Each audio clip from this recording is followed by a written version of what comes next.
जटाटवी गलज्ज्वल प्रवालम्बितां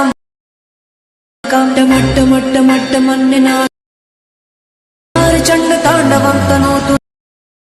हर हर शिव शंकर नीलकंठ आए शरणम तेहा, ज्ञान ऐसा विशाल बैठे माथे चंद्र विराजे।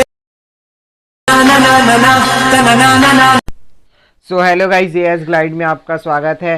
तो आप भी इस तरह का ट्रेंडिंग स्टेटस बनाना चाहते हैं गाइस, वो भी अपने मोबाइल फ़ोन से, तो आपके मोबाइल में होना चाहिए काइनमास्टर। अगर तुम लोग नए हो तो सब्सक्राइब करो, वो जो लाल वाला बटन है उसके साथ सूर्य नमस्कार करो या फिर अनुलोम विलोम, मुझे नहीं पता, बस क्लिक हो जाना चाहिए। अगर काइनमास्टर नहीं तो इसे डाउनलोड कर लीजिए, उसके बाद ही हमें ऐसा ही स्टेटस बना सकते हैं।